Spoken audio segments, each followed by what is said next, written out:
Hello दोस्तों, आज फिर से आ गया हूँ एक और मोरल स्टोरीज के साथ। आज की हमारी कहानी है सच्चे साथी। एक बार की बात है, राधा नाम की एक लड़की अपने पिता के साथ रहती थी। उसकी माँ बचपन में ही गुजर गई थी।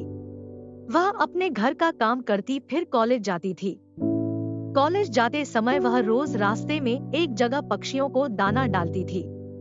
उसके घर में भी 2 पक्षी थे, उनको भी वह रोज दाना डालती थी। एक दिन उसको पक्षियों को दाना डालते जमींदार के बेटे ने देख लिया। उसने अपने पिता से जाकर राधा से शादी करने की इच्छा जताई। जमींदार ने राधा के पिता से बात करके अपने बेटे की शादी राधा से करा दी। राधा अपने साथ घर के पिंजरे के 2 पक्षी भी लेकर ससुराल आ गई। वह उन पक्षियों को रोज दाना डालती थी।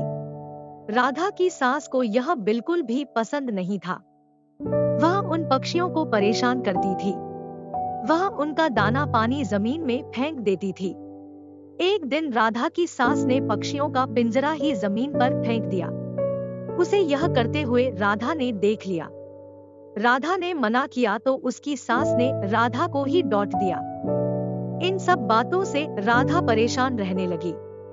एक दिन राधा के पति ने परेशानी का कारण पूछा तो उसने सारी बात बता दी। उसके पति ने राधा को पक्षियों की भलाई के लिए उनको पार्क में छोड़ने की सलाह दी। अपने पति के कहने पर राधा ने उन दोनों पक्षियों को बाकी के पक्षियों के साथ पार्क में ही छोड़ दिया। वह उनको कभी कभी दाना देने पार्क में जाती थी। अब सभी पार्क के पक्षी राधा के अच्छे मित्र बन गए थे। पक्षी अब राधा के घर पर भी आने लगे। राधा की सास को जब यह पता लगा तो वह गुस्सा हुई। वह राधा को उसके मायके छोड़ने के लिए उसको साथ लेकर गई। रास्ते में कुछ चोरों ने राधा की सास के गहने चुराने की कोशिश की। तभी राधा के पक्षियों ने आकर चोरों पर हमला किया, जिससे चोर भाग गए। इसके बाद राधा और उसकी सास घर ही लौट आए। अब राधा की सास की सोच पक्षियों के प्रति बदल चुकी थी। उसने राधा से कहा कि अब हम दोनों चिड़िया को दाना देने चला करेंगे और पहले के 2 पक्षियों को घर वापस लेकर आएंगे।